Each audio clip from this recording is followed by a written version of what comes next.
Assalamualaikum warahmatullahi wabarakatuh. Sekarang kami ada di KUA Cempaka Putih yang berada di Jakarta Pusat. Kami di sini ada tugas wawancara sama dengan anggota-anggota kelompok kami.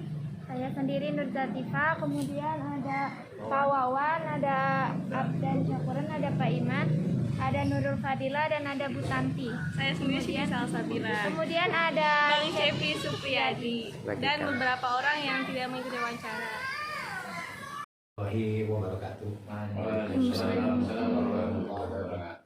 Bismillahirrahmanirrahim. Alhamdulillahirabbil alamin. Wassalatu wassalamu ala asrofil anbiya'i wal mursalin Sayyidina wa maulana Muhammadin wa ala alihi wa ashabihi ajma'in, amma ba'du. Yang kami hormati Bapak Ketua, Bapak Kepala KUA dari Cempaka Putih, kantor Cempaka Putih gitu ya. Kemudian teman-teman sekalian, pertama-tama marilah kita sama-sama mengucapkan puji dan syukur kepada Allah Subhanahu wa Ta'ala, yang mana pada pagi hari ini kita semua masih diberikan nikmat iman, nikmat Islam, nikmat sehat walafiat. Amin ya rabbal alamin. Salawat serta salam semoga tetap tercurahkan kepada junjungan kita Nabi Muhammad Sallallahu Alaihi Wasallam, keluarga, para sahabat, juga semoga yang mengikuti ajarannya akan mendapatkan syafaatnya nanti di yaumil akhir. Amin ya rabbal alamin. Adapun pada pagi hari ini kegiatan kita kebetulan ada tugas dari kampus dalam rangka wawancara mengenai seputaran kegiatan kantor urusan agama, dan ada beberapa pertanyaan mungkin bisa disampaikan oleh Bapak nanti singkat saja gitu, supaya tidak mengganggu kegiatan Bapak juga gitu kira-kira kalian ya. Namun sebelumnya mohon kiranya Bapak menyampaikan kegiatan Bapak sehari-hari di sini, mohon Pak, dan posisi Bapak.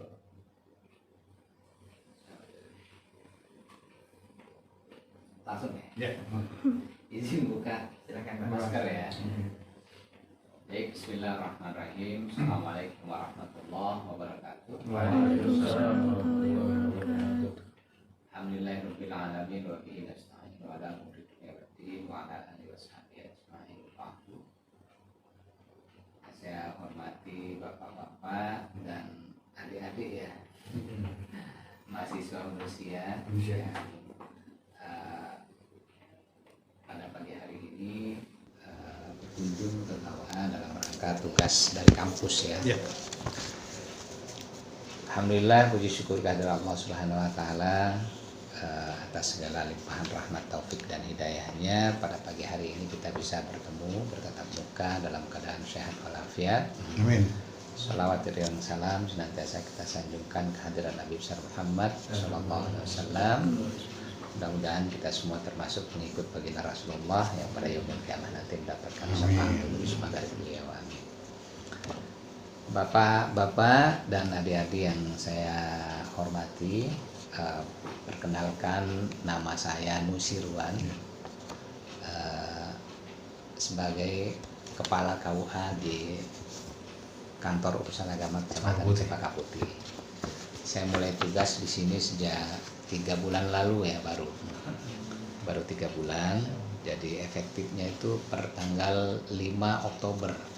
Kalau SK-nya ketika mutasi itu tanggal 28 September. Kemudian sertijabnya di sini tanggal 5 Oktober. Jadi efektif tanggal 5 Oktober saya mulai dinas di sini. Sebelumnya saya penjabat kepala KUA di Kepulauan Seribu Utara. Ya, di sana ada 1,5 tahun, kemudian di sini 3 bulan. Sebelumnya pernah muter-muter, pernah di Cengkareng ada 5 tahun, kemudian di Kebon Jeruk dapat 3 tahun, kemudian di Kebayoran Baru ada 4 tahun juga, 4 sampai 5 tahun ya, itu sekitar perjalanan kerja ya, kejelasan. Baik, ini langsung ke materi ya. Jadi silahkan kepada teman-teman untuk memperkenalkan diri dulu ya, karena katanya tak kenal maka tak sayang, tak sayang maka tak cinta katanya. Kalau tadi saya sudah memperkenalkan diri, mungkin dari segi kedinasan. Saya juga punya keluarga, punya istri 1, anak saya 3, yang besar baru kelas 3 sanawiyah ya. Sanawiyah. Baru sanawiyah, dan yang kedua itu baru kelas 5 ibtidaiyah, yang bontot baru TK. Nah, itu masih panjang perjalanan, masih kecil-kecil. Ya, saya tinggal di Serpong, masuknya Tangsel ya, Tangerang Selatan. Mungkin itu sekilas perkenalan soal pribadi saya. Untuk berikutnya supaya imbang nih ya, sudah memperkenalkan diri. Saya juga pengen tahu nih siapa aja nih orang-orang di hadapan saya nih ya kan. Kalau Bapak yang pertama ini Alvina Putri Amalia yang mana? Oh, nggak hadir, Pak. Oh, nggak hadir. Iya. Oke. Kemudian Robiatul Rahman. Ah, itu saya tuh, Pak. Oh, Bapak. Robiatul Rahman ya. Iya. Robiah kayak Orang sini, Pak, saya. kayak perempuan ya, Iya. Robiah ya. Kalau nggak ada Rahmannya saya kira perempuan ini, Pak. Iya. Mungkin dulu ada betul. Oh, iya. Robiatul Rahman. Saya orang Rawasari sini, Pak. Rawasari ya. Orang RW 9 di Rawasari. Oke, siap. Dekat Masjid Al-Mubarok. Iya. Terus Bapak Wawan Ridwan, Bapak ya? Iya. Ya, Bapak tinggal di mana? Saya tinggal di Bekasi, Pak. Bekasi. Iya. Oh, lumayan jauh ya. Lumayan. Luar biasa ya. Maka kita contoh ini orang tuanya dari Bekasi. Kuliahnya di sini di mana? Unusia yang di Indonesia yang di Taman Amir Hamzah itu. Matraman. Iya, maksudnya. Matraman. Itu tiap hari ya? Kondisi saat sekarang kan by Zoom, jadi Zoom. kalaupun nanti sudah selesai, mudah-mudahan kalau sudah selesai ya mungkin kita kadang-kadang eksekutif jadi yang Jumat Sabtu, Oh iya, coba seminggu 2 kali. Iya. Baik. Pak Abdan Syakuran Bihak. Abdan ya. Iya, Pak. Abdan Masih Syakuran muda. Bihak. Wah, berat nih namanya nih. Dan Syakur. Iya, tinggal di mana? Pak Di Abdan? Bekasi, Pak. Bekasi juga. Iya, Pak. Oh, deketan dengan Pak Iya, Wawan Iya. Ridwan ya. Atau jangan-jangan bapak sama anak ya? Lain kakak. Kepala ibu. Mantu bisa. Iya. Cepi Supriyadi. Cepi. Bang Cepi tinggal di mana, Bang? Saya sini tinggal Murtado di Salemba, Salemba. dekat. Oh, iya. Siti Salsabila. Saya Pak. Iya, Siti. Siti Fatimatul Jahro. Oh iya. Jadi Siti dua-duanya ya. Siti. Fikri Alfian Munzi. Enggak hadir. Tidak hadir. Oke. Siap. Ya, kasih ya Bang. Jadi teman-teman ini, saya anggap teman-teman aja ya Pak ya. Siap. Teman-teman ini masih kuliah di Unusia semester 3. 3 pendidikan agama Islam. Iya. Prodinya ya. Iya. Ah, ya siap. Terus saat ini yang wawancara ini tugas apa ini? Vicky Munakahat. Fikih munakahat. Fikih munakahat ya. Iya. Oh ya.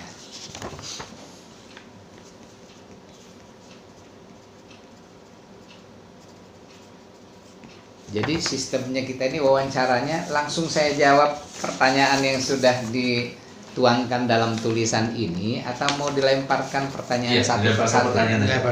Lempar Iya. pertanyaan satu persatu Iya. aja ya. Monggo silakan. Baik teman-teman semuanya, kita tadi sudah perkenalan ya. Jadi sudah agak dekat nih kita sekarang ya. Ya, apa namanya, Siti Salsabila tadi ya, ada Siti Fatimatul Jahro, Bang Cepi ya. Ini Bang Cepi tadi ya. Kemudian Abdan Syakuran Bihak ya, Pak Wawan Ridwan sama Pak Robiatul Rahman. Ya, monggo silakan. Kalau misalnya ada yang mau ditanya, sebatas saya mampu menjawabnya saya jawab. Baik. Kalau misalnya saya tidak bisa menjawabnya saat ini, mungkin saya cari dulu jawabannya ya, nanti saya jawab secara tertulis. Monggo silahkan Pak. Baik. Siapa dulu yang Untuk pertanyaan pertama begini, Pak, mohon maaf. Iya. Bagaimana proses pernikahan di kantor urusan agama? proses pernikahan? Iya. Kalau proses pernikahan artinya proses ketika ijab kabul ya. Iya. Iya. Ya, jadi artinya sebelum sebelum pernikahan dilaksanakan tentunya ada proses administrasi dulu ya. Iya. Proses administrasi. Jadi pihak calon pengantin laki maupun pihak calon pengantin perempuan mereka harus melengkapi data-data administrasi yang dibutuhkan. Nah, mereka bisa mendaftar lewat online, lewat SIMKAH web kita. Bisa juga datang langsung ke KUA dengan mendaftar secara offline dengan membawa syarat-syarat. Syarat-syaratnya diantaranya ini udah masuk ke pertanyaan yang ketiga, ini hampir sama ya. Silakan aja Pak, nanti Langsung ya. Iya, nggak apa-apa. Iya. Jadi apa namanya? Pertama kalau untuk laki-laki hampir sama sebenarnya.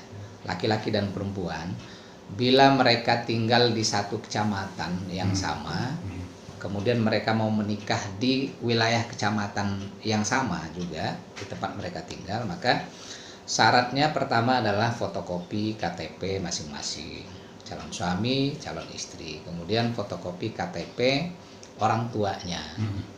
Orang tuanya yang laki, orang tuanya yang perempuan. Kemudian fotokopi KTP saksi nikah. Satu dari laki, satu dari perempuan. Kemudian fotokopi kartu keluarga masing-masing. Kemudian fotokopi ijazah terakhir masing-masing. Kalau mereka ijazah terakhirnya SMA ya SMA. Kalau mereka sekolah terakhirnya SD ya fotokopi ijazah terakhirnya ya SD. Kemudian fotokopi akta kelahiran masing-masing. Kalau nggak ada akta kelahiran, melampirkan surat keterangan kenal lahir ya. Surat kenal lahir dari bidan. Nah, itu. Kemudian foto warna 2x3 masing-masing 4 lembar, kemudian 4x6 masing-masing 1 lembar. Kemudian ada juga surat pengantar dari RT, RW dilanjut ke kelurahan. Surat pengantar untuk nikah namanya. Kemudian dari kelurahan ada ditambah PM1 dari kelurahan. Iya. Kemudian ada lagi dari kelurahan N1 namanya. Nah, itu juga surat keterangan untuk nikah. Permohonan untuk nikah dari kelurahan. Kemudian ditambah lagi apa namanya tadi udah ya, surat pernyataan belum pernah menikah di atas materai 10.000 sekarang ya, dan itu ada tanda tangan RT dan RW-nya di situ. Nah, itu kurang lebih syarat-syaratnya nanti yang harus dilengkapi oleh kedua calon pengantin itu ke KUA. Kemudian mereka mendaftar di depan itu melalui PTSP, melalui petugas PTSP. Setelah didaftarkan nanti dimasukkan di dalam SIMKAH web, kemudian nanti keluar bukti pendaftaran mereka. Kemudian kita keluarkan juga billingnya kalau mereka menikahnya di luar kantor. Di luar kantor kita keluarkan billingnya untuk pembayaran ke bank. Setelah proses semuanya selesai, pembayaran di bank selesai, kemudian datanya yang masuk ke kita sudah diverifikasi, dicek and recheck oleh penghulu nanti yang akan mencatatkan pernikahannya, baru nanti kita menuju ke pelaksanaan. Nah, dalam pelaksanaannya kedua calon juga harus melampirkan data mas kawin yang akan mereka pakai dalam pernikahannya atau yang dikenakan, yang akan diserahkan oleh calon pengantin laki ke perempuan. Nah, karena itu nanti akan kita data di buku nikah bersama di akta nikah. Nah, jadi mungkin itu ya kalau untuk proses pernikahannya, jadi panjang prosesnya dari mulai pengajuan data administrasinya di RT RW kelurahan, kemudian mereka melampirkan juga dokumen pribadi mereka, baru daftar di sini.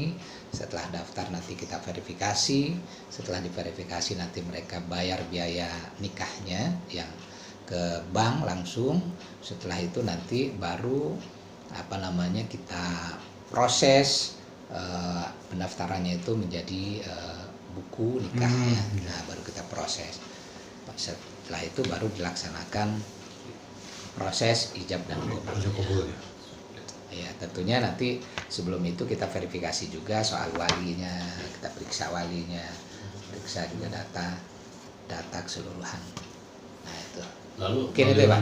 Lalu bagaimana kalau ada misalnya pengantinnya itu laki-laki itu dari daerah lain Pak, tadi kan satu Iya. satu lokasi. Kalau yang numpang nikah gitu gimana Pak? Kalau mereka salah satunya misalnya bukan tinggal di kecamatan tempat mereka nikah, misalnya satu dari Bekasi, satu dari Cempaka Putih, kemudian mereka akan nikah di Cempaka Putih misalnya, maka calon pengantin yang dari Bekasi itu selain syarat yang tadi saya sebutkan, dia juga harus melampirkan surat rekomendasi nikah dari KUA tempat domisilinya berada.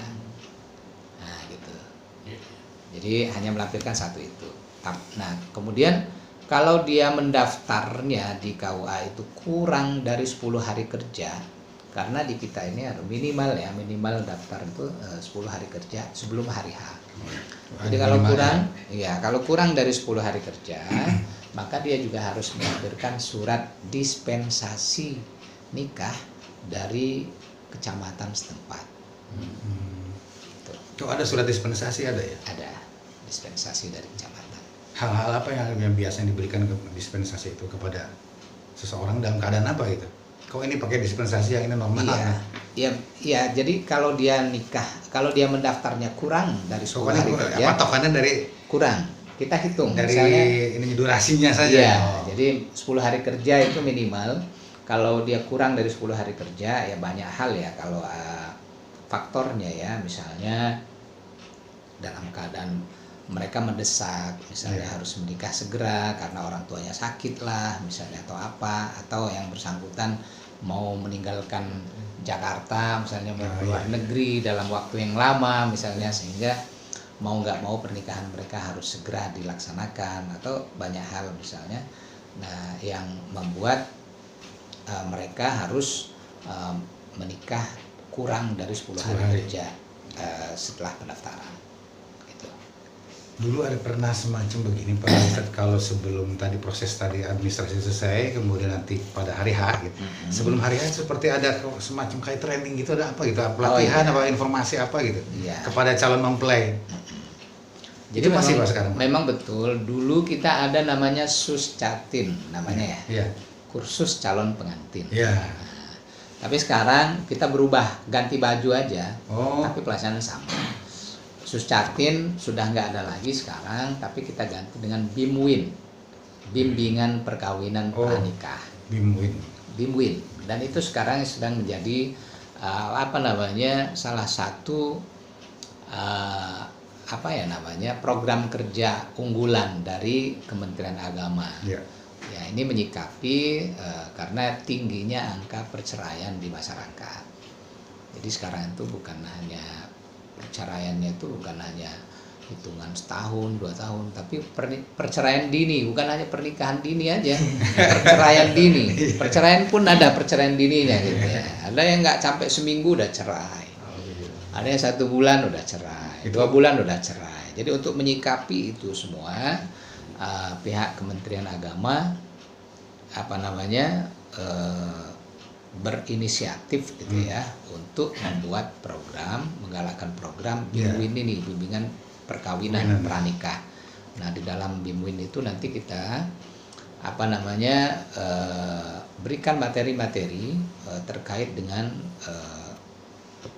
keluarga ya. Salah satunya ini di bukunya, buku panduannya dalam ini, Fondasi Keluarga Sakinah. Dari Kemenag Pak ya? Iya, Fondasi Keluarga Sakinah. Jadi dalam sini banyak materi-materi yang sebenarnya sangat bagus ya untuk para calon pengantin itu dalam membina rumah tangga. Misalnya di situ ada manajemen konflik, misalnya ketika ada konflik di dalam rumah tangga, apa yang mesti harus mereka lakukan? Ya solusinya seperti apa? Atau ada juga apa saja sih yang pemicu konflik dalam rumah tangga itu apa? Sehingga ketika mereka sudah mengenal apa saja yang menjadi pemicu konflik, mereka tidak akan melakukan itu ke depannya gitu. Seperti itu Pak. Jadi ada banyak, seperti ada manajemen keuangan keluarga, kesehatan reproduksi segala macam, dan itu tidak didapatkan di mana? mana tempat sekolah pun mungkin di tempat kuliah pun nggak dapat itu. Iya. Nah adanya di sini di BIMWIN itu. Oke. Gitu. Tadi mungkin Pak terselip pertanyaan. Tadi kan Bapak terangkan itu ketika salah satu atau dua-duanya di tempat tinggal KUA terdaftar ya. Mm-mm. Kebanyakan sekarang mungkin di Jakarta nih orang sebetulnya orang kampung dua-duanya. Oh iya. Tapi apakah boleh daftar Nikah. di tempat tinggal bukan tempat tinggal dia, hanya tempat sementara saja? Boleh. Boleh Pak ya? Boleh. Ya Jadi syaratnya boleh. itu tadi sama. Jadi kalau tadi itu satu doang yang minta surat rekomendasi dari KUA. Nah Ya. kalau ini kalau mereka dua-duanya Dua-duanya numpang, berarti. dua-duanya Dua-duanya. minta rekomendasi nikah. Jadi yang perempuan misalnya dari Majalengka yang perempuan misalnya, maka dia harus minta surat rekomendasi nikah dari KUA di daerahnya, di daerah Majalengka. Yang laki-lakinya misalnya tadi dari Bekasi, ya mereka mau nikahnya di Menteng misalnya ya, misalnya. Jadi dua-duanya numpang di Menteng. Jadi dua-duanya harus mengurus syarat-syaratnya yang tadi itu, kemudian ditambah lagi rekomendasi nikah dari KUA masing-masing. Baik, baik. Ini kebanyakan nggak paham Pak, jadi akhirnya mereka terpaku harus di kampung nikah. Oh enggak, bisa Padahal di mana aja. Bisa. Bisa. Baik, terima kasih Pak. Iya. Itu totalan biaya nikahnya berapa Pak? Totalan. Kalau untuk biaya nikah itu sesuai dengan PP Peraturan Pemerintah Nomor 59 Tahun 2018 untuk pernikahan di kantor, hari kerja, jam kerja 0 rupiah. Jadi nggak ada biaya yang disetorkan ke Boleh negara. juga tuh. Ya, kalau misalnya nih siapa yang masih jomblowati Beliau, nih? beliau. Mau nikah di kantor, di KUA, di mana aja di seluruh Indonesia ini, di hari kerja tapi ya, hari kerja itu hari Senin sampai hari Jumat. Jam kerja 7.30 sampai 14.00. Nah, kalau misalnya nikahnya di hari kerja dari hari Senin sampai hari Jumat jam 7.30 sampai 16.00 di KUA, maka tidak dikenakan biaya Zero. ke negara, 0 rupiah alias gratis. Berarti pulang Iya. kuliah langsung bisa gratis. Itu ya. Tapi Jam kerja kan? kalau nikahnya di luar kantor, di luar KUA, mau di halaman di luar pagar KUA itu aja ya, di luar gedung ya, Oke. di luar KUA, mau di rumah, di lapangan, di masjid, musola, mau di gedung, mau di mana aja, ya, di luar jam kerja, Iya. ya, ataupun di hari kerja, tapi di luar KUA. Mm-mm. Maka atau di KUA tapi di luar jam kerja, hari Sabtu, hari Minggu, atau hari Senin sampai Jumat tapi malam hari misalnya, kan itu di luar jam kerja ya, maka dia wajib Waalaikumsalam. Jadi Pak termasuk Iya. kita nama. Ya silakan. Saya akan langsung. Ya kita lanjut ya, maka biayanya yang dikenakan adalah Rp600.000 dan itu langsung disetorkan oleh pihak calon pengantin itu ke bank Itu untuk Jabotabek atau untuk se-Indonesia. se-Indonesia? Se-Indonesia. Karena ini peraturan ini berlaku untuk seluruh warga negara Indonesia dimanapun. Ya. Jadi itu ya. Jadi kalau misalnya nikahnya di luar kantor, di luar jam kerja, di luar hari kerja misalnya, atau di kantor di luar jam kerja, di luar hari kerja, maka dikenakan biaya Rp600.000. Namanya biaya PNB/PNR, penerimaan negara bukan pajak dari nikah dan rujuk. Baiklah Pak, selanjutnya yang ini lanjutkan pertanyaan dari Pak Wawan. Yang kedua, Ya, bagaimana proses pernikahan yang nikah siri? nikah siri. Nah, ini yang perlu kita ketahui ya, perlu ya Ini paling seru nih kan? untuk nikah siri. Ya karena banyak masyarakat yang masih berasumsi bahwa nikah siri itu masih dibenarkan oleh KUA. Ya, mungkin ya. Sehingga mungkin ada pertanyaan juga di sini kan, bagaimana proses pernikahan yang nikah siri. Nah, jadi sekedar pemberitahuan bahwa nikah siri ini adalah di luar konteks KUA.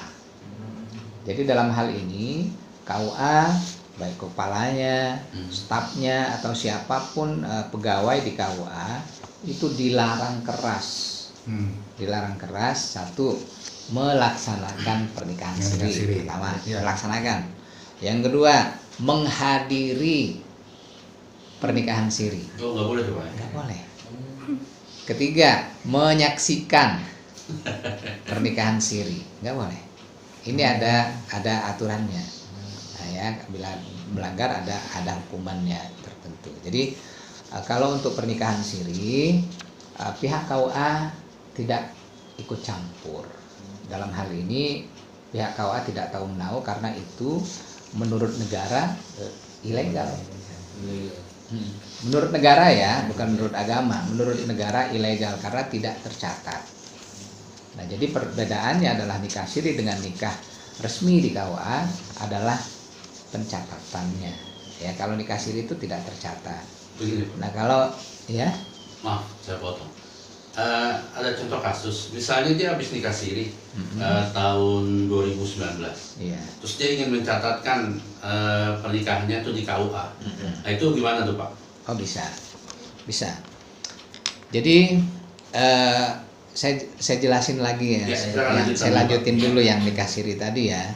Jadi perbedaannya nikah siri sama nikah yang resmi di KUA itu adalah di pencatatannya. Kalau nikah siri itu tidak tercatat, namanya sir. Iya. Sir itu apa artinya? Rahasia. Rahasia, diam-diam. Jadi kalau diam-diam itu ya cukup keluarga aja yang tahu, nggak disiarin, ya kan? Yang penting rukunnya terpenuhi. Nah, jadi kalau dalam hal rukun nikahnya ini harus terpenuhi nih kalau nikah siri. Kalau nggak terpenuhi sama aja dia kumpul kebo, zina hukumnya. Karena rukun nikah itu baik itu siri maupun resmi itu harus terpenuhi 6 rukun ini. Ada calon pengantin laki, ada calon pengantin perempuan, ada wali nikah, ada 2 orang saksi, dan ada proses ijab dan qabul. Satu lagi yang nggak masuk dalam rukun tapi wajib dipenuhi oleh suaminya kepada istrinya adalah mas kawin, mahar. Jadi tidak ada pernikahan kalau nggak ada mahar. Tidak sah pernikahan kalau nggak ada mahar.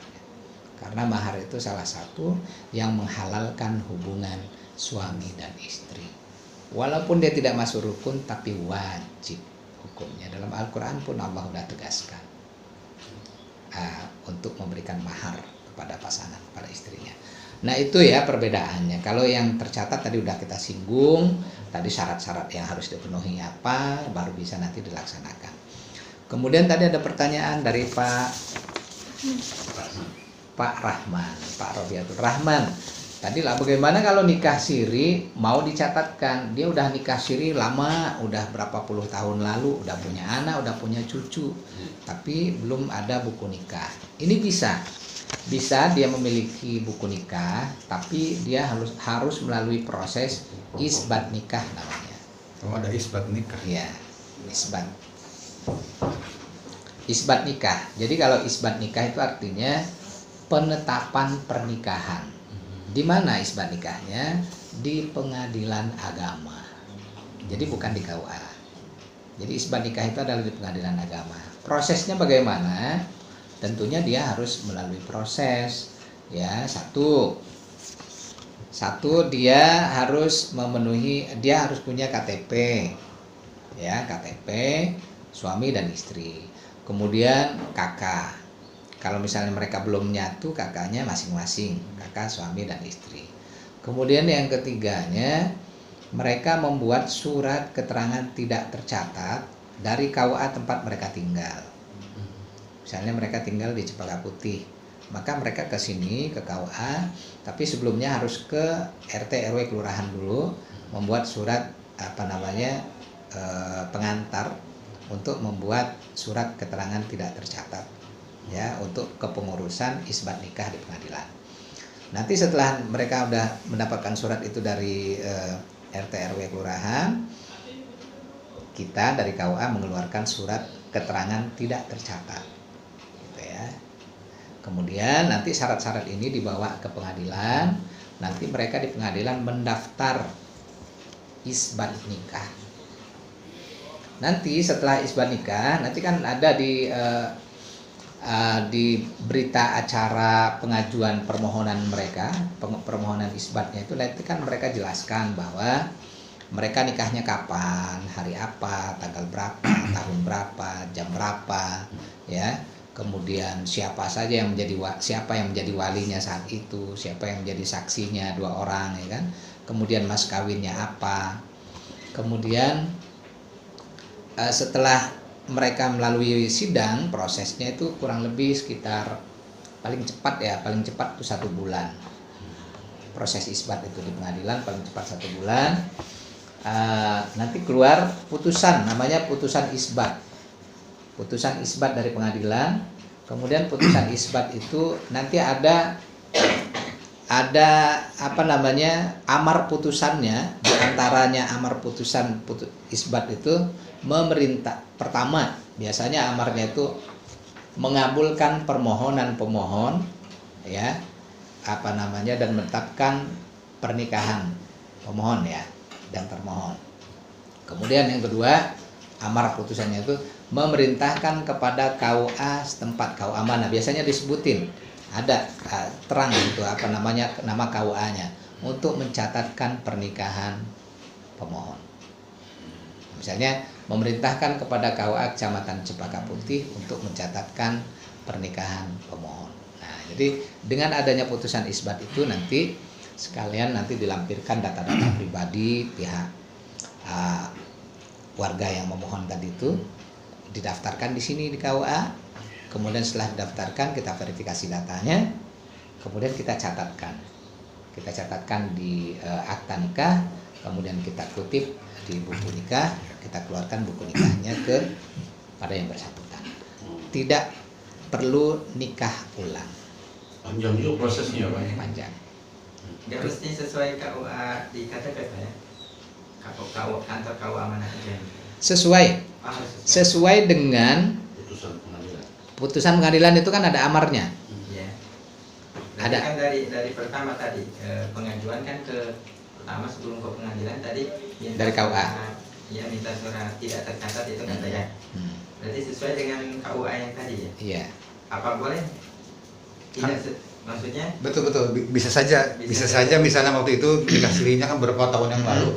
Begitu sudah 10 tahun yang akan datang dia boleh pindah lokasi. Apakah pengadilannya harus yang baru apa yang dulu waktu dia nikah siri? Jadi nikah sirinya itu bukan di situ ya ininya. Jadi kalau permohonan ke pengadilan itu sesuai dengan domisili yang sekarang terakhir domisili yang bersangkutan, perempuannya ya, perempuan atau lakinya, mana mereka domisilinya, maka di pengadilan itu tempat mereka mengajukan permohonan isbatnya.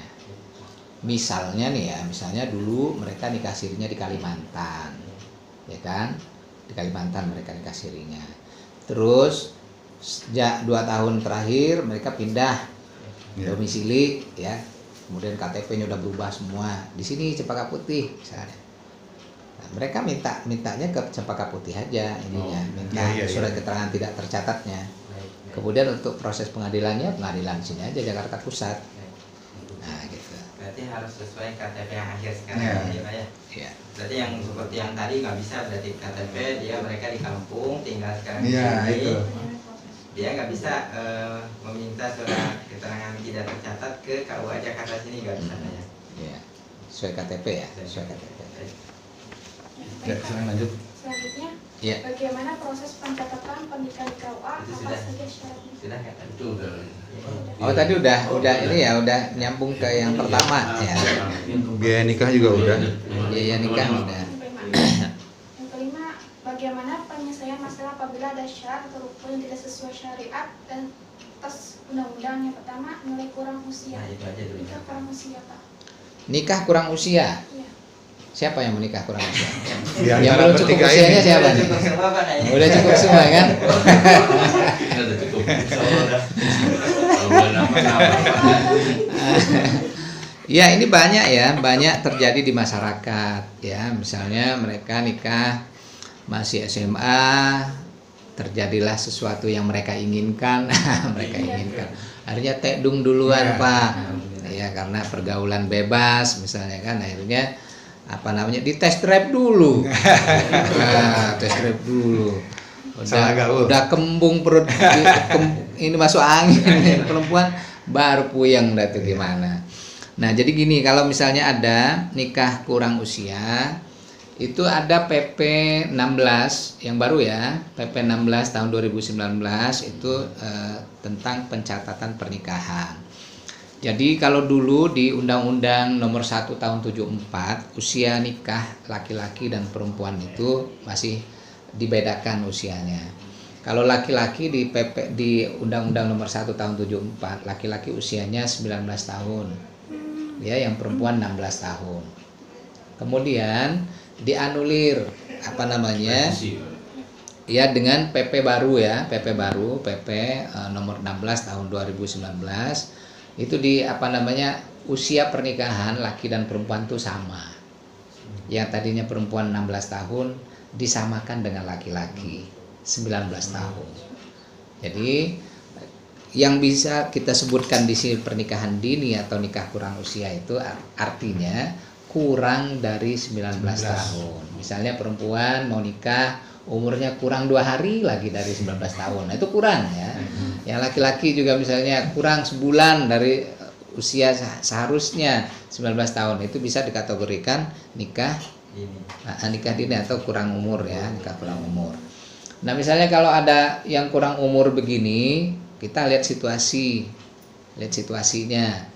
Ya, situasi kondisi yang bersangkutan. Kalau mereka misalnya masih bisa menunggu, umur kan tinggal sebulan lagi nih ya, misalnya si Cepi mau nikah tapi kurang umur sebulan lagi, nah tunggu dulu lah, sabar aja dulu ya kan, puasa yang banyak ya kan. Sebulan ini masa nggak sabar nunggunya, misalnya kalau masih bisa ditunggu.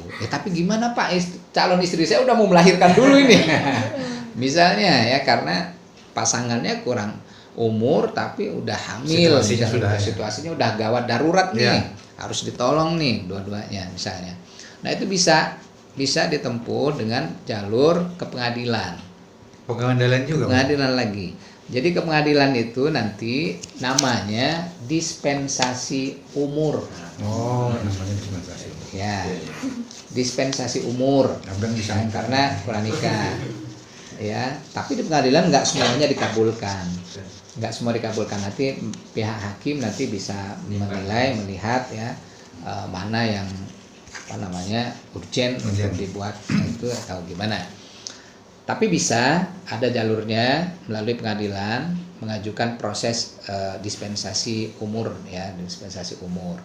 Syaratnya ya itu tadi, kalau mereka sudah punya KTP ya pakai KTP. Ya, kalau belum punya KTP ada surat keterangan dari RT RW kelurahan yang menyatakan dia berdomisili di mana ya kan. Kemudian nanti mengajukan, ada surat pengajuannya, permohonannya, dan disebutkan alasannya kenapa kok buru-buru mau nikah belum cukup umur. Nah, gitu kan. Nanti itu diajukan ke pengadilan. Kemudian nanti di pengadilan juga harus menghadirkan saksi dari masing-masing, dari laki-laki maupun dari perempuan, orang tuanya mungkin kan nanti akan dimintai keterangan dari pihak pengadilan alasan mereka untuk menikah buru-buru itu apa. Nah, kan nanti dari pihak pengadilan nanti menilai dari hasil keterangan dari saksi, kemudian permohonan dari yang memohon misalnya, nanti apakah nanti dikabulkan atau tidak. Itu mungkin Pak bisa gambarkan Bapak atas dasar apa itu pengambilan umur 19 tahun? Pemerintah ini dari undang-undang ini mungkin atas dasar apa 19 tahun ini dibahas? Iya. Sebelumnya atau 16 tahun, bahkan kan kalau menurut saya agak mungkinnya kayak balik bahkan sebelum balik juga bisa mungkin. Iya. Yang menjadi acuan 19 tahun. Satu memang di undang-undang kita ya, di undang-undang kita memang agak beda dalam menentukan dewasa usia anak-anak menurut undang-undang anak ya, itu sama undang-undang perkawinan itu memang beda. Tapi dalam hal ini kalau pemerintah mengambil keputusan 19 tahun itu Karena 19 tahun itu dianggap sudah cukup ya, usianya udah udah dianggap dewasa. Kalau 19 tahun udah dianggap dewasa dan mereka mampu gitu untuk membangun rumah tangga. Satu ya. Kenapa kok dulu 16 tahun boleh gitu perempuan itu nikah, kok sekarang ditambah lagi jadi 19 tahun. Nah, ini tentunya berdasarkan beberapa kajian ya dan di lapangan, yaitu tadi banyaknya pernikahan perceraian dini itu. Jadi mereka yang nikah dini, nikah di usia dini, nikah di usia masih muda, itu ternyata satu, psikologis mereka itu masih belum stabil. Ya, masih labil. Kemudian emosinya juga masih meledak-ledak. Ya. Kemudian tingkat penyeimbangan mereka itu dalam semua hal ya belum stabil, jadi masih labil, masih goyah. Ketika mereka terbentur dalam suatu masalah misalnya atau ujian di dalam rumah tangganya gitu, mereka langsung nggak berpikir dewasa gitu, tapi yang main adalah emosi ya, yang main adalah emosi. Maka banyak kasus di masyarakat itu ketika menikah dini itu terjadi juga perceraian dini gitu. Karena ini tadi emosi mereka masih meledak-ledak. Tersinggung sedikit ya kan, udah minum baygon. Ya kan? Ya, masalah dikit aja udah nabrakin badan ke kereta. Ya, misalnya atau apa. Atau masalah tersinggung dikit sama lakinya, udah pulang ke rumahnya. Atau berantem cekcok yang nggak ada ujungnya misalnya kayak begitu. Berarti itu lebih kepada emosi ya. Hadirnya undang-undang ini tentu saja ada pertimbangannya, baik itu melalui kajian walaupun dari segi agama sekalipun mungkin dikaji juga seperti itu ya. Dan juga mungkin kalau memang seperti itu kami juga tahu barusan dari penerangan Bapak, dan memang ketika di luar konteks itu artinya kurang ada pernikahan dini itu bisa juga mengajukan melalui pengadilan agama gitu. Betul. Ya. Terima kasih Pak. Iya. Kalau yang B, nikah mendadak itu gimana? Mendadak tuh maksudnya apa? Kayak sambal dadak gitu ya? Sambal dadakan. Mendadak gimana? Cepatin kan Waktunya ya Pak. Nikahnya mendadak gitu ya? Mungkin dia mau belajar ke luar negeri gitu, jadi ibaratnya diperbuin. Oh, mungkin gini, saya nangkapnya ya nikah mendadak ini kayak tadi ya. Nikah, dia daftar nikah, proses dari awal dia daftar nikah sampai pada hari H dia mau nikah itu kurang dari 10 hari.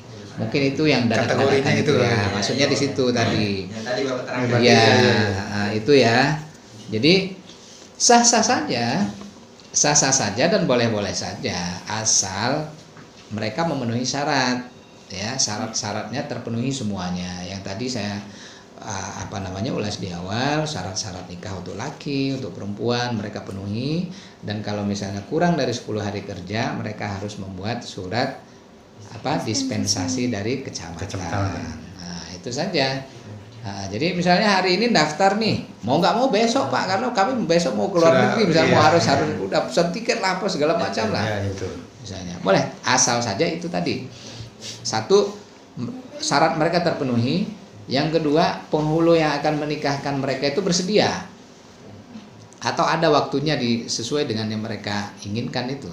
Tapi kalau misalnya nggak ada, misalnya gini, kayak saya di sini kan ada keterbatasan di SDM. Ya, kita di sini penghulu hanya ada 2. Kemudian saya, jadi bertiga. Misalnya dia daftar nih di hari ini hari apa nih? Hari Selasa, terus dia mau nikah besok nih hari Sabtu. Kilat kan? Hari Sabtu dia mau nikah. Tanggal 18. Sekarang hari Selasa nih di sini tanggal 14. Ini kan termasuk dadakan juga kan? 1, 2, 3, 4 hari. Nah, sementara kita di tanggal 18 ini sudah punya jadwal semua. udah banyak gitu, karena besok tuh yang nikah tuh banyak juga. Saya misalnya di tanggal 18 itu saya ada 5, penghulu lain juga sama gitu, ada 3, ada 4 gitu. Nah misalnya dia mau nggak mau Pak, kami udah hitung-hitungan inilah, udah hitung-hitungan jam lah segala macam itu, maunya harus jam 8 Pak. Udah ngebet banget. Pokoknya udah hitung-hitungan dah pokoknya, udah undangan juga udah nyebar semuanya, udah daftarnya dadak, maksa-maksa lagi kan. Iya, pakai emosi lagi ya, itu banyak yang gitu tuh. Nunjuk-nunjuk. Pokoknya nggak bisa, nggak harus Pak. Nah sementara kita sudah menerima pendaftaran kan udah dari bulan-bulan lalu kan, ya, yang jam 8, jam 9, jam 10, jam 11, jam berapa lagi nih? Jam 12 itu udah penuh semua misalnya, ya kan? Karena dia dadakan dan dia baru terakhir daftar, maka mau nggak mau lah dia yang ngikutin kita dong, ya ngikutin jadwal kita yang kosong dan jam berapa. Kalau memang mau tetap dinikahkan besok hari Sabtu, yang ikut di jam kita yang kosong.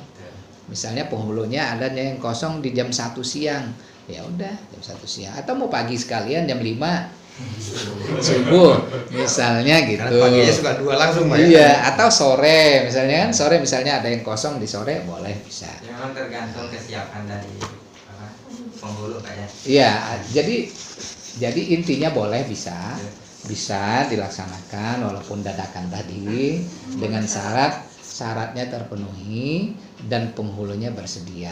Artinya ada waktunya untuk melaksanakan pada hari itu. Tapi kalau udah full semua, nggak mau ganti hari, walaupun dadakan. Misalnya. Adapun normalnya itu berapa hari Pak sebelum hari H? 10 hari. 10 hari. Nah, 10 hari kerja. Kalau sebelumnya mungkin 20 hari. Boleh, 6 bulan sebelumnya boleh. 6 bulan. Karena masa berlaku berkas kita itu 6 bulan. 6 bulan.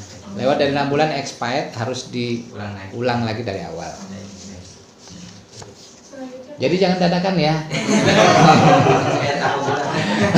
Iya. Oke. Selanjutnya nikah janda atau duda? Waduh. Kayaknya ada ini nih. Nikah janda atau duda, emang selama ini nggak boleh? Maksudnya gimana? Maksudnya Bang Toyib atau bagaimana? Syaratnya kali ya. Oke. Ya. Janda duda itu boleh nikah lagi boleh. Tapi dengan syarat jelas. Janda sama dudanya itu kenapa? Ya, jadi di kita diatur janda dan duda itu ada 2 sebab. Pertama, janda atau duda ditinggal mati. Ya kan? Yang kedua, janda dan duda karena pisah hidup atau cerai hidup. Ya, jadi 2 ini. Di luar ini nggak kenal kita. Janda duda. Kalau suaminya hilang Pak, saya udah janda ini tapi suami saya hilang belum karena belum diputusin di pengadilan, belum janda. Nah, misalnya udah putus ketok di pengadilan baru dah tuh. Tapi udah 10 tahun Pak, suami saya nggak ada kabar, nggak ada hilang. Saya udah janda ini, saya mau kawin lagi. Itu mah nakal jandanya. Sudah nggak dinafkahin, udah nggak ada kabar berita segala macam, udah saya cari-cari kemana, suami saya hilang, udah janda saya udah 10 tahun Pak. Belum statusnya Tetap belum ya. belum ditetapkan oleh pengadilan, maka segera ajukan ke pengadilan untuk mendapatkan status. Itu harus ada surat cerai. Akta cerai. Baru bisa. Betul, baru ditetapkan nih statusnya janda, ini duda. Kalau dia meninggal, di mana kuburannya? Udah 10 tahun suami saya nggak datang-datang, tapi saya dengar kabar dia udah meninggal Pak. Cari mana kuburannya, tanya sama keluarganya, mana benar nggak ini udah meninggal? Oh benar, dia udah meninggal nih, di sini dikuburinnya. Udah segera datang ke kelurahan setempat buat surat keterangan kematian. Jadi jelas janda dudanya. Tapi berarti ada kasus yang begitu Pak ya, yang ngaku masih janda duda tapi nggak ada itu. Nah, berarti itu nikahnya nggak ada BPKB gitu. Jadi kalau statusnya janda duda, maka syarat lain yang harus mereka lampirkan adalah tadi, kalau dia janda atau dudanya itu karena ditinggal mati pasangannya, maka harus ada surat keterangan kematian dari kelurahan. Ya, N6 namanya. Tapi kalau dia janda dudanya karena pisah di pengadilan, cerai hidup, maka dia harus melampirkan akta cerai dari pengadilan. Ya, akta cerai dari pengadilan. Nah, satu lagi nih, ada aturan yang baru dari Kementerian Agama tentang masa iddah. Iya, tentang masa iddah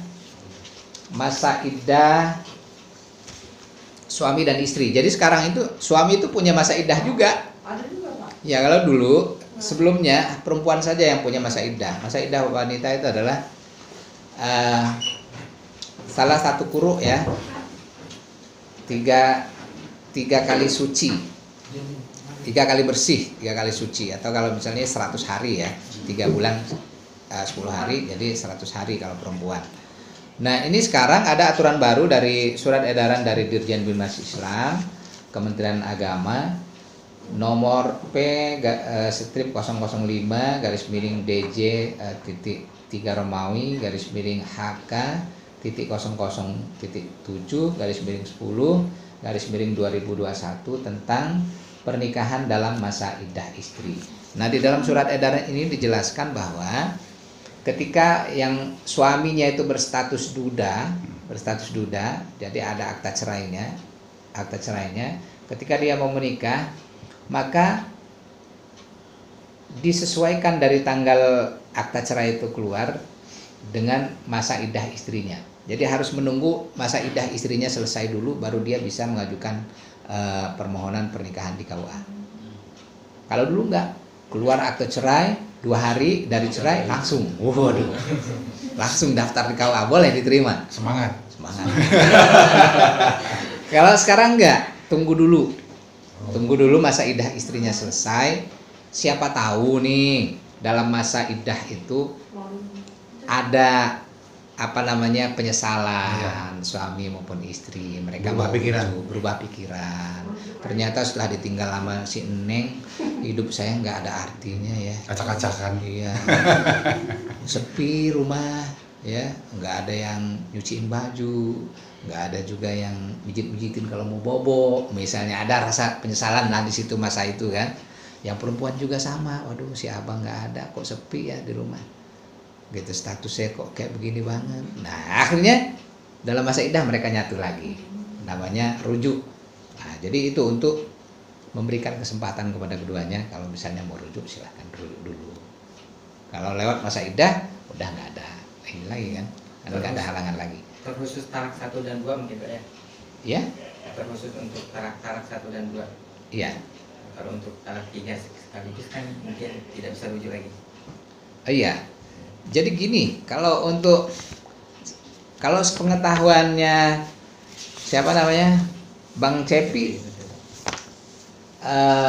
talak tilu itu kayak mana? 3 kali. Maksudnya gimana? Jadi maksud talak 3 itu seperti apa? Baik itu 3 kali mencerai, contohnya saya ceraikan Anda 3 kali, atau dibilang sekaligus saya ceraikan Anda dengan talak 3 kali. Itu jatuh talak berapa? 3. Tidak, 3. Sepengetahuan saya. Enggak. Maaf jika ada. Jadi gini, saya lurusin ya. Baik. Saya lurusin. Jadi yang dimaksud itu talak 3 itu gini.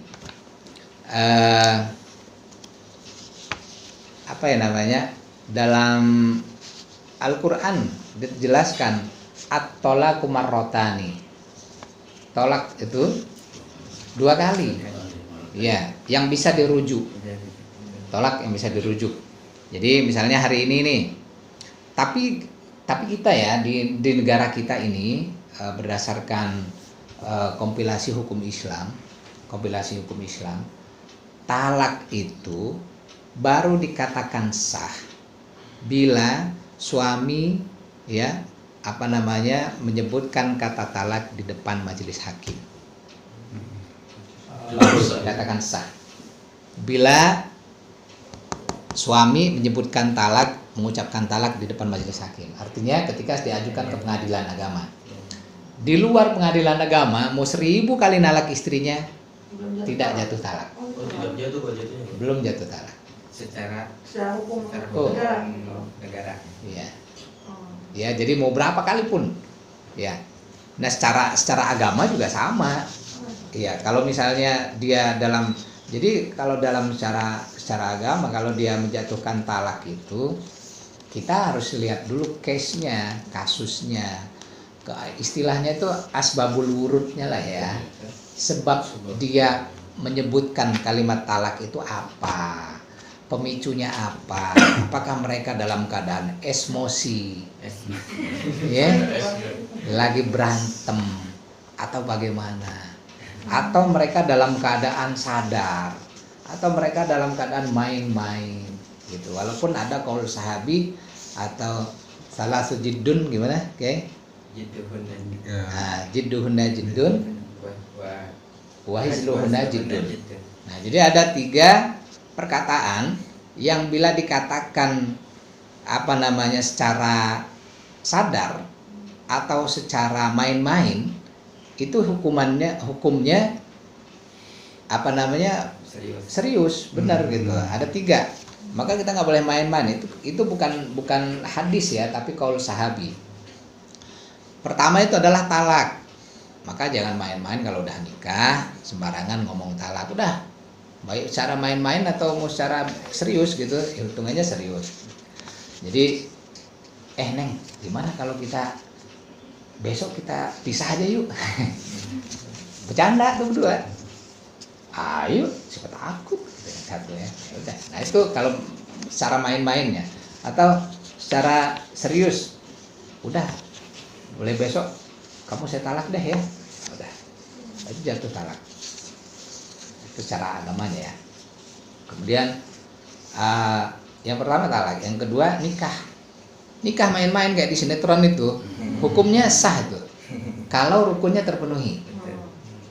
Misalnya yang saya nikahkan, saya kawinkan, ini belajar simulasi nikah misalnya. Tapi simulasi nikahnya sama calon mertuanya. Jadi ini misalnya si Cepi udah nikah belum? Udah nikah. Ya belum nikah siapa? Si Siti ya. Abdan. Misalnya Abdan latihan sama Pak Rahman. Ya. Yang perempuannya diperankan oleh anaknya Pak Rahman. Ya. Kemudian ada 2 orang saksi. Ada Pak Cepi, ada Pak siapa? Ada Pak Wawan. Ini nyaksiin. Nah, terus kata si ini Abdan, Pak, kita simulasi nikah, Pak. Disaksiin nih berdua nih ya. Simulasi. Kata Pak Rahman, saudara Abdan, saya nikahkan engkau, saya kawinkan engkau dengan putri kandung saya yang bernama Siti siapa? Siti Salsabila, misalnya ya. Dengan dengan mas kawinnya berapa misalnya? Berapa gram emas tunai katanya. Kata si ini Abdan, saya terima nikahnya dan kawinnya Siti Salsabila binti Rahman dengan mas kawinnya yang tersebut dibayar tunai. Sah itu Pak, mau ngapa-ngapain juga anak Bapak udah halal itu. Walaupun hanya simulasi Pak. Tapi kalau rukunnya terpenuhi di situ. Makanya jangan main-main. Kalau yang di sinetron itu main-main apa rukunnya? Namanya bohong. Kan itu bukan walinya sebenarnya. Bukan, orang lain. Itu kan peran, itu kan diperankan. Kalau beneran, kamu latihan simulasinya sama Pak Rahman. Kebetulan Pak Rahman anaknya, anak gadisnya. Jadi itu. Iya, waduh nyesel gua kata Pak Rahman.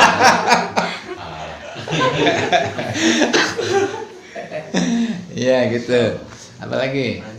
Tapi Pak, kan tadi maaf, talak keadaan. Sambil minum aja tuh ya. Ada tuh Pak, kalau saya kasus ya Pak ya, di tetangga saya itu dia bilang akhirnya kan memang emosian gitu ya.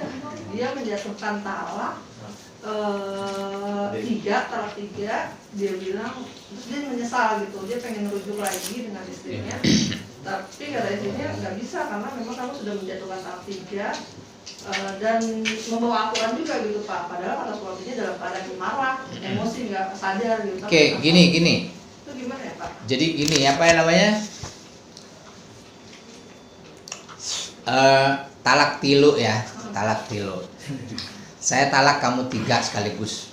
Itu nggak cuma sekali Pak, dia sering. Misalnya ya, nah itu nggak dihukum langsung 3. Jadi yang dikatakan talak itu gini ya, kata Allah udah tegaskan kan, at-thalaqu marratani. Tolak yang bisa dirujuk itu 2 kali. 2 kali talak. Kalau talak yang ketiga udah nggak bisa dirujuk lagi, sudah talak ba'in kubro namanya. Jadi talak itu artinya gini, hari ini dia mentalak istrinya, saya talak kamu ya, talak 1, mau talak 3, mau talak 1000, mau talak berapa, hukumnya teman 1 talak, udah talak. Udah itu besok kayaknya nyesel dia nalak istrinya, akhirnya dirayu lah bininya, Neng, abang nyesel Neng, udah nalak, kita rujuk ya, yuk rujuk. Istrinya oke. Nah, terus mereka melakukan hubungan badan. Hubungan badan itu sebagai kunci bahwa istrinya itu menerima rujuknya dari suami. Permohonan rujuk dari suami. Ketika istrinya melayani suaminya, artinya sudah nggak ada keterpaksaan lagi di situ. Artinya mereka sama-sama menikmati itu kan. Karena nggak bisa kan hubungan badan itu kalau satu saja yang mendesak, satu pasrah aja begini nggak bisa kan. Nah, jadi itu kuncinya istrinya itu menerima rujuknya suami itu adalah dia melayani suaminya tanpa ada keterpaksaan. Oke, udah rujuk dah tuh ya. Selang sebulan kemudian berantem lagi nih, misalnya ribut besar masalah apa gitu. Terus ya udah kalau gini pisah sekalian, kita pisah misalnya gitu. Tapi kan dilihat dulu, kalau dia dalam keadaan emosi maka itu nggak jatuh talak. Atau dipancing-pancing emosinya oleh pasangannya, enggak juga jatuh talak. Atau didesak oleh pasangannya untuk mengucapkan talak, enggak juga jatuh talak. Karena talak itu jatuhnya dengan adanya niat.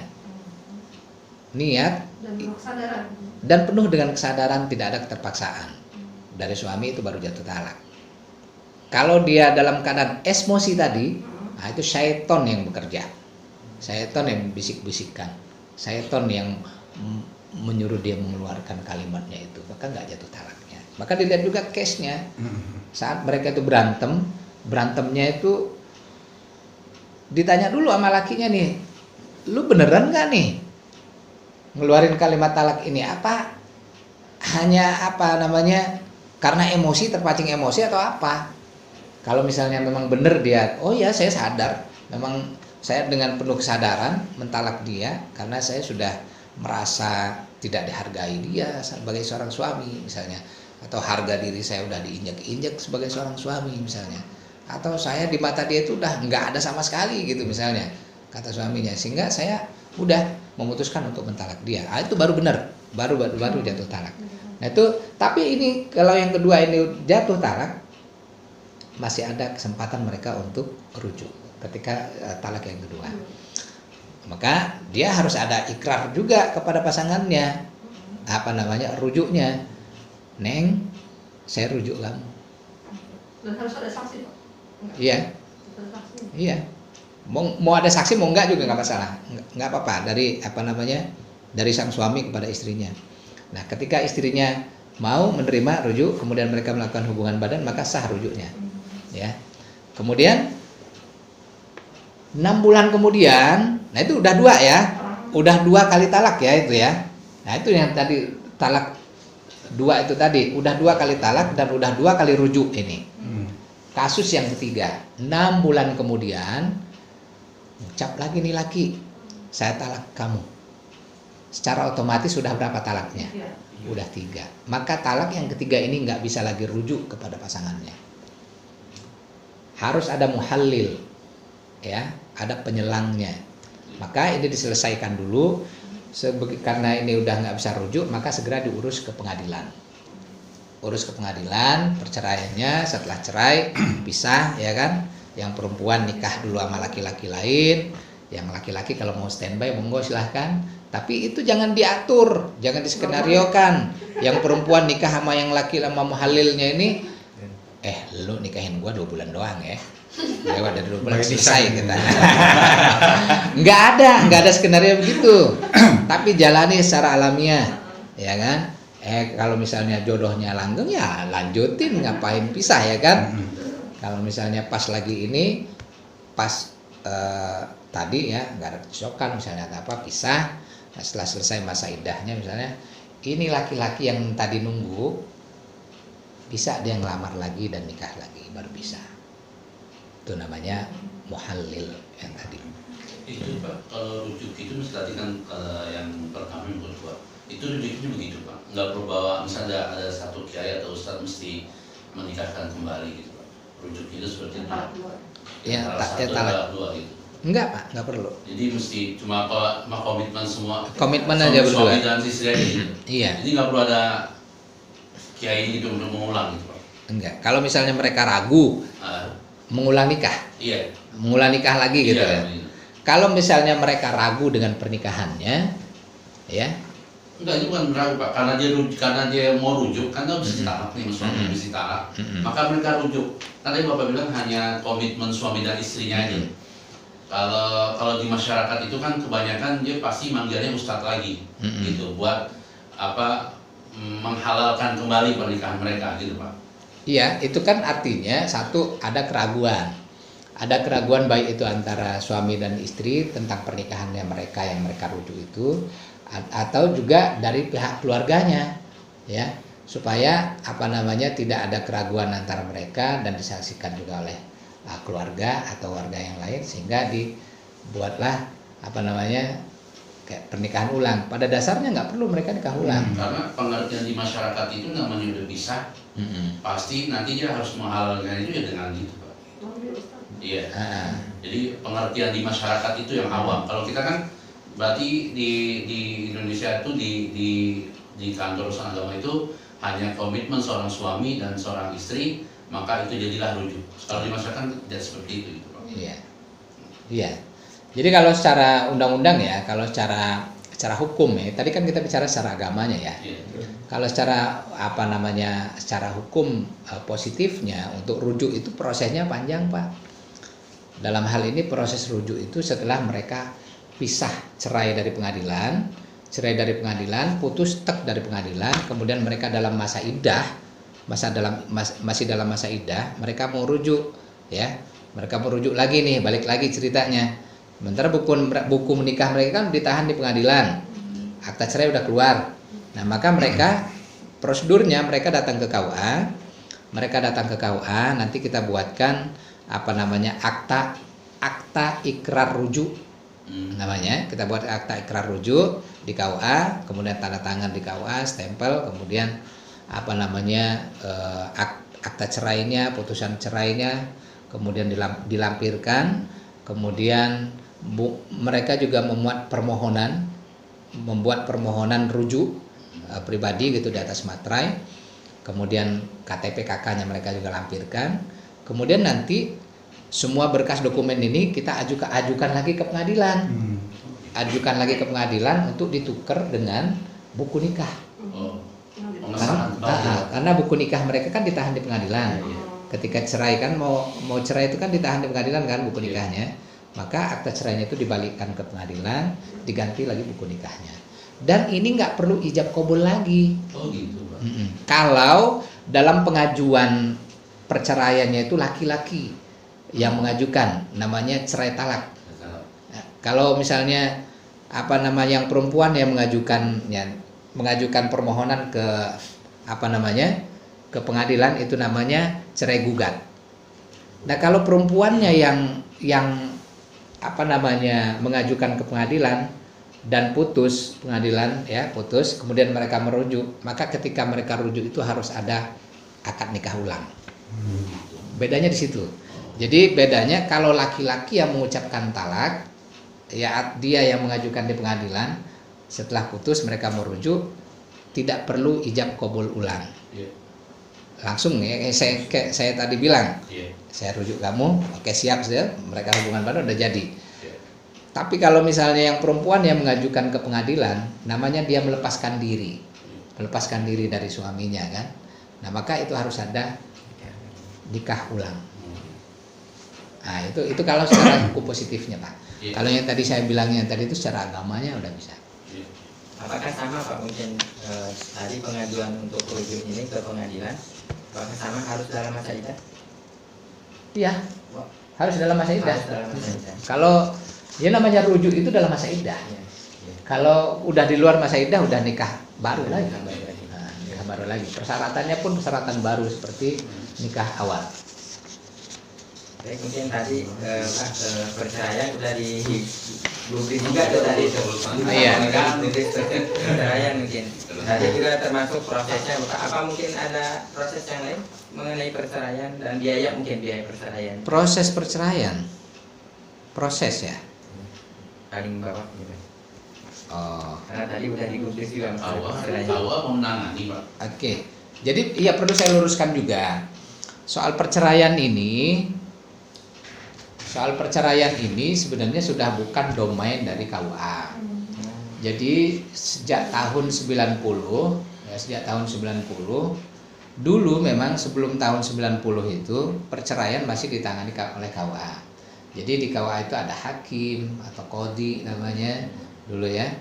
Nah, kemudian kita menangani dulu kan NTCR namanya, nikah, talak, cerai, rujuk. Sekarang NR doang. Nah, nikah, rujuk. Jadi untuk talak itu sekarang atau cerai itu domainnya pengadilan agama. Sejak tahun 90 seluruh peradilan yang tadinya di bawah naungan Kementerian Agama atau Departemen Agama diambil alih oleh Mahkamah Agung semuanya. Jadi baik pengadilan tinggi agama, pengadilan agama, nah itu masuknya diambil alih oleh Mahkamah Agung. Jadi di bawah institusi Mahkamah Agung. Payungnya, rumahnya sekarang pindah. Tadi dari rumahnya Kementerian Agama, sekarang rumahnya pindah ke Mahkamah Agung, di bawah naungan Mahkamah Agung. Nah, jadi untuk prosesnya, untuk prosedurnya, untuk biayanya, semuanya adalah domain dari pengadilan agama. Tapi kalau untuk proses, mungkin sedikit saya jawab ya. Ya hampir sama kayak kita mengajukan pernikahan ya. Tentunya mereka harus memenuhi syarat-syarat juga gitu kan. Misalnya kalau untuk bercerai, syaratnya siapa yang mau mengajukan? Ya laki apa perempuan? Ya kalau misalnya yang laki-laki yang mengajukan, maka siapkan KTP-nya, siapkan KK-nya, kemudian siapkan buku nikah. Ya, kemudian nanti KK, KTP, buku nikah ini dilegalisir di kantor pos besar. Kemudian legalisir itu istilahnya di stempel pos di atas materai 10.000 di kantor pos.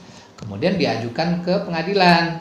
Nanti di pengadilan, nanti kalau misalnya bisa membuat surat gugatan sendiri, permohonan gugatan sendiri, monggo silahkan nanti dituntun sama pihak sana. Tapi kalau misalnya ada contohnya gitu, tapi kalau misalnya nggak bisa, maka di pengadilan juga disiapkan pusbakum namanya, pusat bantuan hukum. Nah nanti di situ minta tolong dengan pihak pusbakum untuk membuatkan surat permohonan pengajuan perceraiannya gitu. Nah setelah selesai nanti mendaftar di bagian pendaftaran, nanti disuruh deposit biaya biasanya.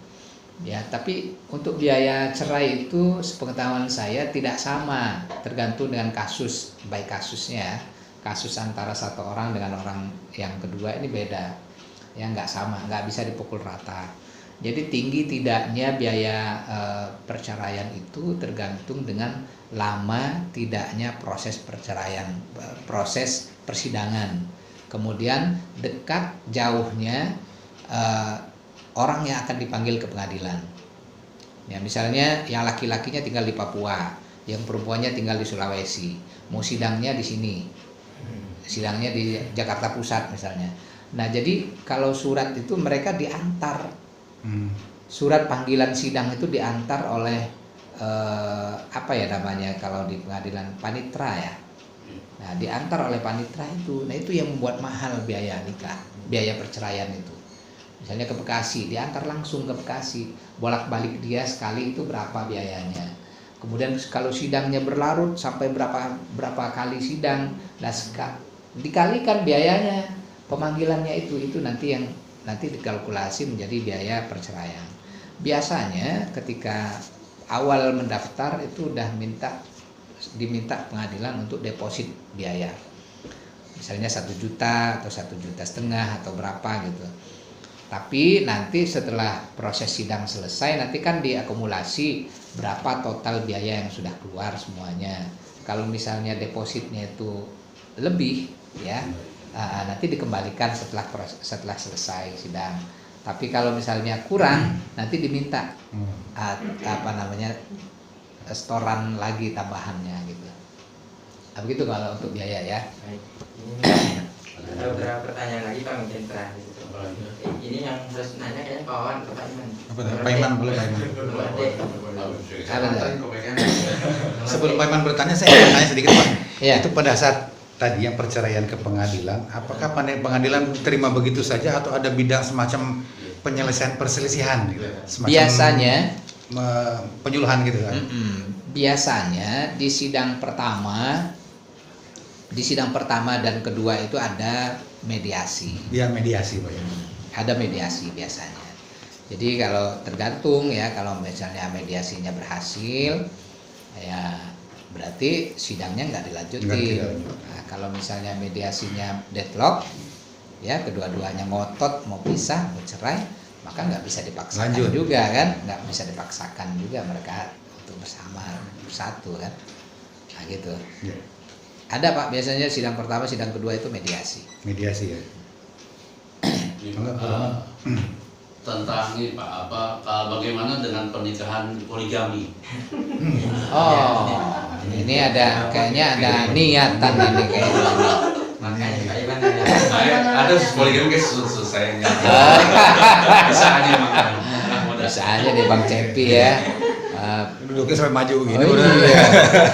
Kita juga siap Kayaknya pertanyaannya dari lubuk hati yang paling dalam nih.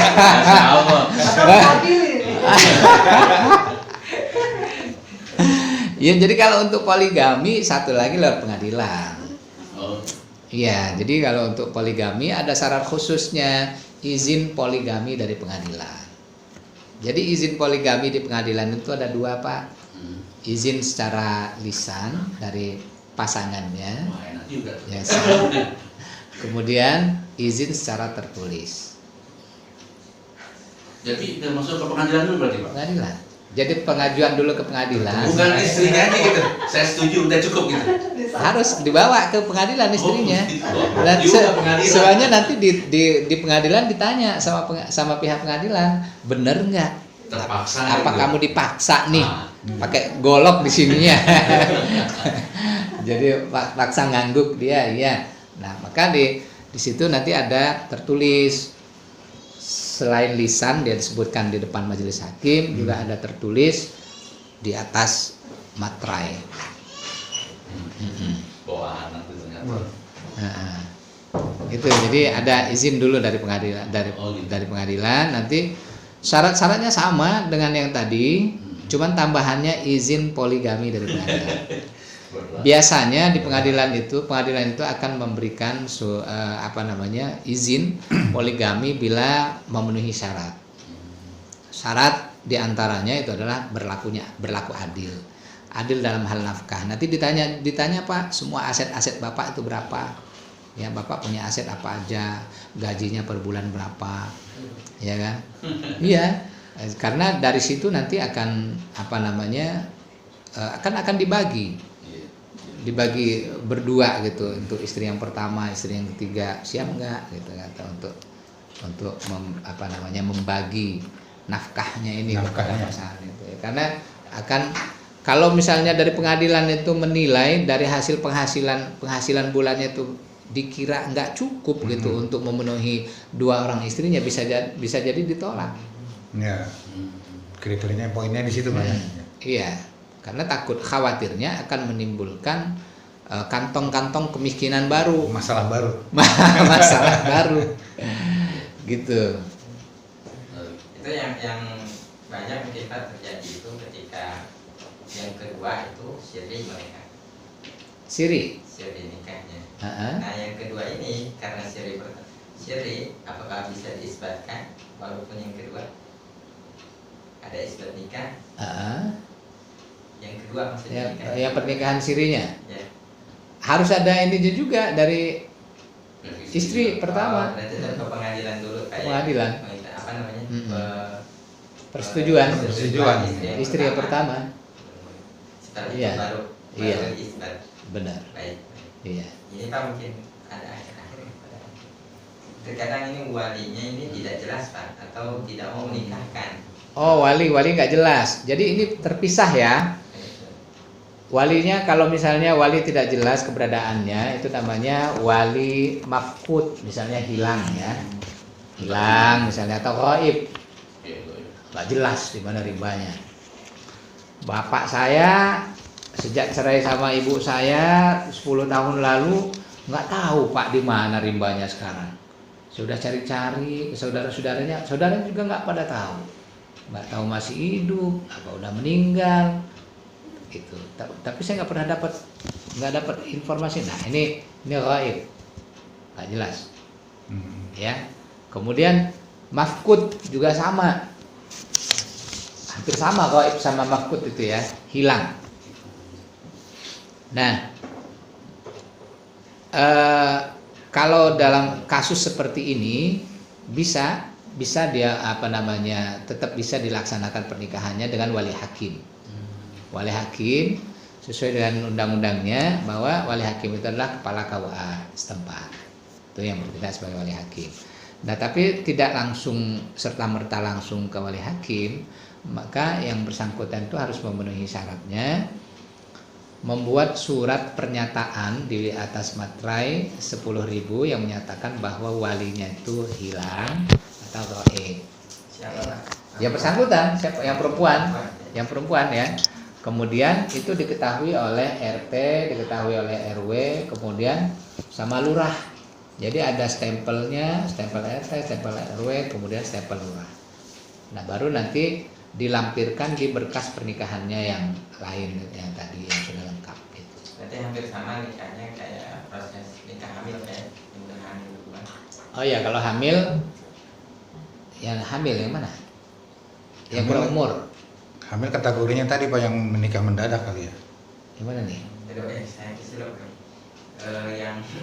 yang apa namanya nggak jelas ya nih, yang hamil di luar nikah, kemudian anaknya perempuan. Oh itu hamil di luar nikah. Oh itu wali hakim. Oh, wali hakim juga. Nah itu wali hakim. Itu, nah, tapi kalau itu dia harus nggak perlu karena ayahnya kan ada ya. Misalnya ya, cuma di luar nikah kan, dia maksudnya gimana? Jadi anak zina gitu ya, anak zina. Kalau itu udah serta merta wali hakim, wali hakim ya. Tapi ya ada langkah-langkah yang mesti harus dipenuhi ya. Satu, misalnya pemeriksaan walinya harus jelas, pengakuan dari bapaknya, pengakuan dari ibunya, ada surat keterangan gitu ya. Surat pengakuan yang dari mereka. Kemudian nanti ada surat di bawah sumpah namanya. Kita ada formnya di sini, kita buat surat di bawah sumpah menyatakan bahwa dia tidak ada wali ya, walinya anak hasil zina gitu kan. Iya, nanti start baru penghulu kepala KUA-nya yang menikahkan. Wali hakim. Nah itu tadi kalau yang walinya wali mafqud ya, wali mafqud atau wali ghaib. Nah tadi disebut wali abdol, walinya enggan menikahkan. Dia punya bapaknya, walinya ada, tapi nggak tahu menau kok bapaknya tuh nggak suka aja tuh sama calon mantunya. Akhirnya dia nggak mau gitu nikahin. Pokoknya udah mau kamu bayar berapa juga bapak nggak mau nikahin. Bapak nggak srek sama itu laki misalnya kan. Pokoknya nggak mau. Nah ini tapi mereka tetap ngotot gitu mau nikah, bisa, tapi harus menempuh melalui pengadilan agama. Lagi-lagi ke pengadilan agama, pengajuan wali abdol namanya di pengadilan agama. Ya kemarin saya baru 2 bulan ikut sidang Pak. Kita ikut turut tergugat di pengadilan karena walinya wali abdol. Wali abdol. Jadi mereka nikah siri, kemudian tadinya dicatatkan di sini melalui wali hakim, tapi bapaknya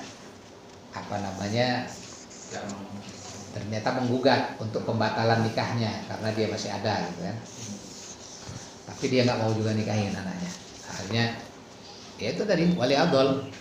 Jadi mereka mengajukan ke pengadilan untuk permohonan wali adol. Tentunya ada batasan-batasan wali itu disebut adol Pak ya, karena memang orang tua juga punya pertimbangan khusus untuk menikahkan anaknya.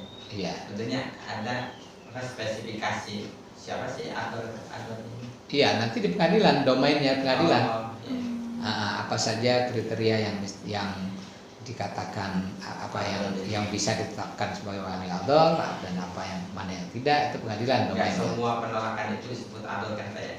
Iya. Biasanya kan orang tua ini punya pertimbangan, anak saya harus dengan sepupunya, maksudnya kan nanti Iya. harus dengan sepupunya. Ini anaknya malah milih yang jauh dari sepupunya atau bahkan ya cinta lah istilahnya sekarang. Iya. Misalnya bapaknya materialistis lah misalnya kan, yang harus kudu yang bawa apa namanya Fortuner gitu kan.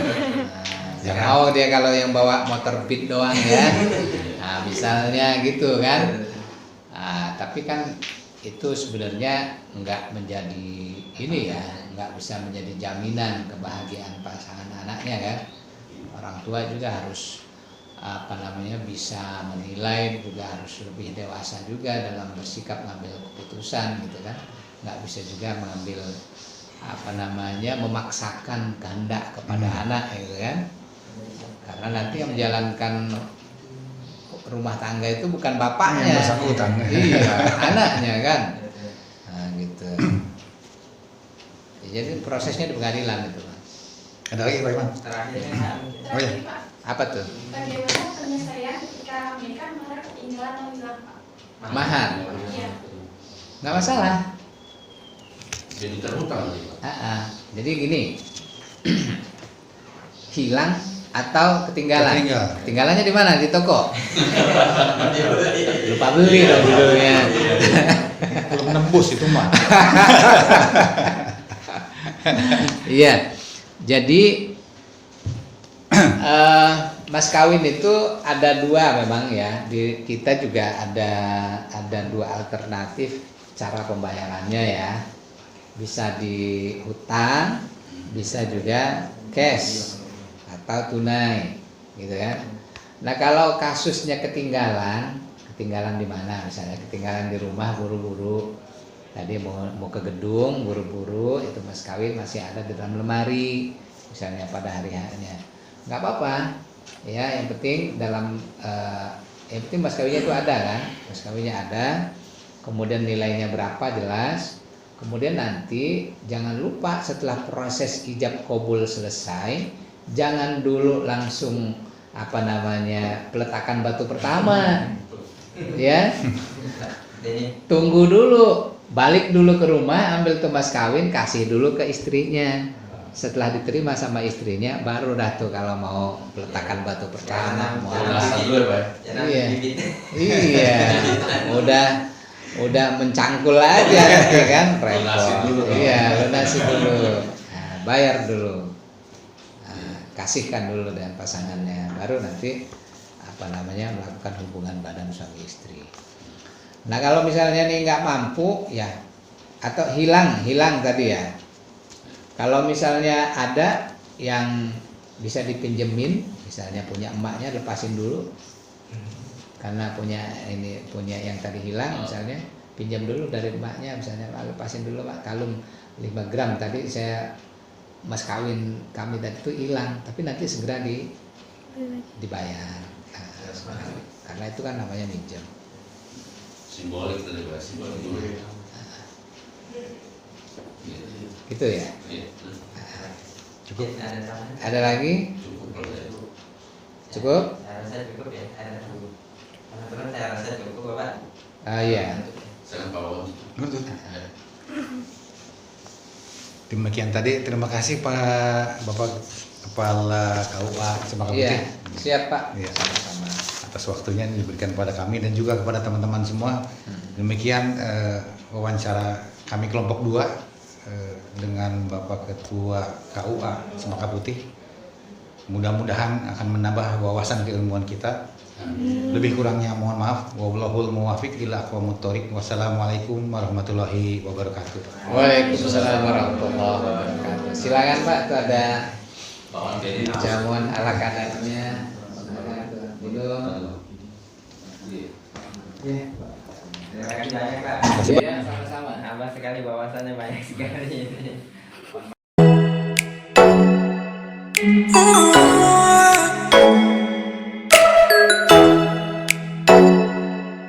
Oh